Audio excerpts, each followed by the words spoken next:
Welcome to Santa Clarita Voices, where you hear the stories, meet the people, and discover the passion that makes Santa Clarita shine. From hidden heroes, local legends, and the visionaries shaping our future, we are uncovering the voices behind the scenes. Santa Clarita Voices is on air. Welcome to the City of Santa Clarita's podcast, Santa Clarita Voices. I am City Manager Ken Striplin. Today we have our first virtual guest on the podcast. But before I introduce you to her, let's take a look at the viral moment that cemented her place in Santa Clarita's history. Could you say your name for us, please? Xanthe, Pajarillo. Hi, everyone. First, I want to thank Madam Mayor and the council members for your time.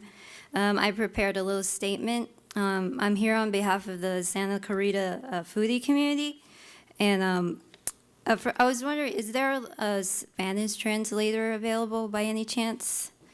Just to not exclude the Hispanic community? No, usually we try to do that in advance. Okay. So I'll just get into it. In 1982, a boneless barbecue pork sandwich was introduced to the United States, and it was available for only a limited time during the fall, which is called the McRib. But this year, McDonald's, they decided to give regional managers the power to decide whether to sell the McRib at their locations. And apparently only 55% of McDonald's franchises nationwide have chosen to sell the McRib, which means 45% have decided to skip it, including the Santa Clarita area. And there are 10 McDonald's here in Santa Clarita, and none of them are selling the McRib. And specifically, the McDonald's on Shakela Lane next to In-N-Out is not selling it, and it's been replaced by an all-day breakfast, which I think is like a really poor substitute. And consumers have had to resort to the McRiblocator.gov, which gives disappointing results if you use it because the nearest sandwich was seen in the Bay Area. And to be honest, like the removal of the McRib from the menu has affected my family because every Thanksgiving, my family would like order a 50-piece chicken McNugget and like 10 McRibs. It was like a tradition in our family. And now it's like, well, like my family's holiday spirit's kind of messed up and broken. So basically what I'm trying to say is I come to you in this matter that I hope you members of the council can help and speak to these McDonald's managers, because I tried calling the hotline and they like don't take me seriously. So I don't know, to me, like Thanksgiving for my family without this like McRib is like a Christmas like without snow. It just doesn't make sense. So thank you for your time and listening, and happy Thanksgiving. That public comment was made at the City Council meeting back on November 24th, 2015. And joining us now, all the way from Birmingham, England, is the McRib girl herself, Xanthe Pajarillo. Good morning, Xanthe, and thank you for joining us here this morning. Yeah, of course. Thank you for having me. Great. It's our special podcast here, going back a little bit in history and just checking in on with people who have made history here in Santa Clarita, what they're up to these days. So, Xanthe, why don't you tell us what brought you to the City Council meeting that night? I'm thinking back to, was it 2015? Yes. Was the year? Almost 10 years ago. Oh my gosh, 10 years? Has it been the anniversary already? Okay. Yep. So basically, at the time, the McDonald's, they had given the decision for their local McDonald's, like regional managers, to make the decision to choose to release the McRib for the holidays. And it would just so happen that this year they did not. And my father was visiting home, as he does because he works away from us, away from Santa Clarita. And I believe he was in Iraq at the time. And so he had come home, and we were really excited to like do our little tradition of like eating McRib as a family.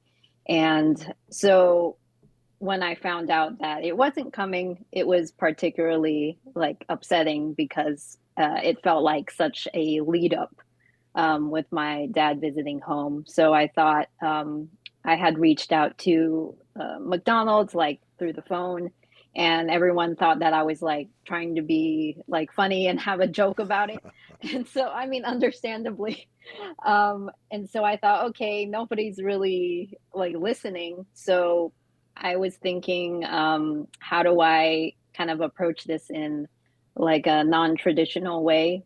And so I went to the city council and I was thinking, well, I know that directly they wouldn't do anything to bring it back, but maybe they would know someone who at McDonald's who could make that decision or like start some kind of communication. And so, yeah, so long story short, that's kind of like what led me to the Santa Clarita City Council that evening, right? Well, it's interesting. It's been almost 10 years, and I remember sitting at my spot at the council meeting listening to you, and I think it was. I didn't know it was serious until we had this interview and we set it up and we're talking to you.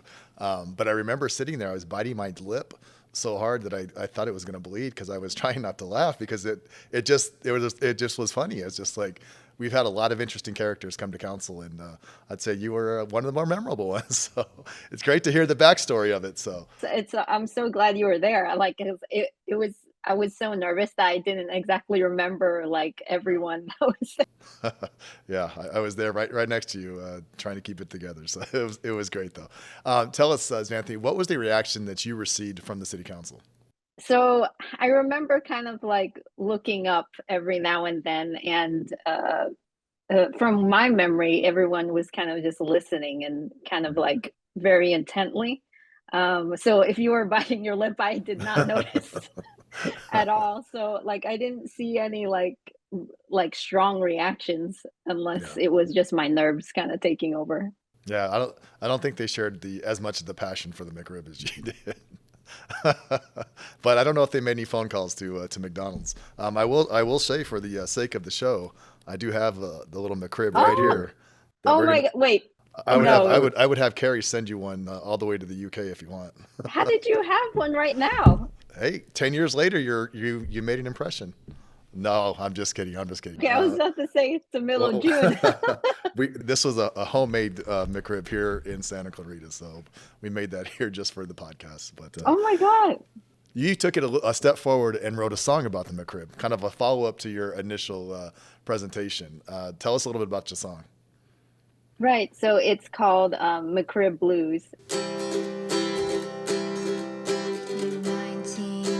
1982, a boneless barbecue sandwich was introduced. America fell hard for the sauce we all adore.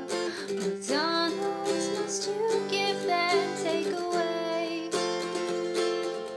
'Cause every Thanksgiving my family orders 50-piece McNuggets and 10 McRibs. And I felt like since there wasn't any movement from the city council, kind of like inquiry, I decided, okay, well, music is kind of like another way to kind of like spread like information. And so I'm a huge Bob Dylan fan. And so not that I think that I'm on the level of him at all. But that kind of inspired me to have like this song with harmonica and kind of like this hopeful kind of story about like what I'm trying to do. So yeah, I ended up uploading that online, and like the whole reaction was like really shocking to me. Actually, yes, because when I spoke to the city council, I thought it would just be like the end and that was it. But somebody had uploaded it online. I don't even Yeah. know how that happens. Like if it was like on TV or like I don't know how it works. Yeah, we record all the meetings and they're live. Okay, that makes sense then. So I said that's strange, you know. Then somebody told me, like a friend of mine, and I was like, crazy. Yeah. What was their reaction to the song? it was like really positive actually, because some people were like, there's some funny comments like that I would remember because what was it? Someone said like the Joan of Arc of McRib or something like that, like really funny. So very positive in that way. So I'm glad that I didn't like butcher any kind of musical sensibilities. Yeah. Well, I guess that kind of takes me back a step, and probably should have started out with it a little bit. You talk about wanting to do something, kind of approach it in a different way. Tell us a little bit about your background. Who are you, and kind of what brings you to this? Or it's kind of like, are you an artist? Are you what is your background? So I have a lot of background. So if I'm trying to think of how far we want to go back. I'm a Army brat. So, yes, my dad was in the Army, so I grew up in Germany and Virginia. Okay. And then we ended up coming to California because I have family here, and I've always loved Los Angeles. And right after the Air Force, I was in for 5 years. I was like, oh, I want to go to art school because I was such an artsy kid growing up. Like I drew for hours, I wanted to be a musician. And so I said, yeah, I don't really want to stay in the military. I want to pursue college. So then I went to Cal Arts for my undergrad, and then film school after that at USC, where I ended up focusing on horror films. Like horror is like my favorite thing. I don't know if you're into horror movies at all, but okay. And then now I'm in the UK in Birmingham. And I'm doing my PhD in, so it's very niche. It's researching children's opinions of horror movies and children who make horror movies. Okay. Do you have many students there in the UK that have the same desire for the McRib as you do? Oh, not at all. So, the British students, and they're kind of like, "What is the McRib?" I've heard of it as an American thing, but it actually did come here after a long, long time of a long absence in the UK. It came back last year in November. And November! Wow. Yeah, right. November, just 10 years ago. I think. Yeah, so crazy. So I was like, wow. I was like, maybe they knew I was here. I was going to say, did you make a stop by their one of their council meetings? Right. But unfortunately the British McRib is McRubbish because you just coined another term. Yeah, the American McRib it has more sauce and flavor. I don't know if you not to drag British food, but it's kind of known for being a bit bland. Well, good. Well, you'll have to come back this November and enjoy real McRib here in Los Angeles. That's always the goal, Well, good. Well, hey, I want to say thank you very much for joining us here today. It's great catching up. Thank you for your moment in history here in Santa Clarita. Thank you for the viral video that we still have. And believe it or not, I have people from all over, colleagues that say that they've seen the video. So you're more famous than you might think. So congratulations on your PhD. Best of luck in completing that. And thank you again for being with us. Oh, thank you. That's very generous of you to call it a moment in history. But so I appreciate you. Absolutely. All right. Well, thank you very much. Have a wonderful day. Thank you, Ken. Take care. Bye-bye. Okay, bye. And thank you for listening to Santa Clarita Voices. We'll see you next time. Thanks for tuning in to Santa Clarita Voices.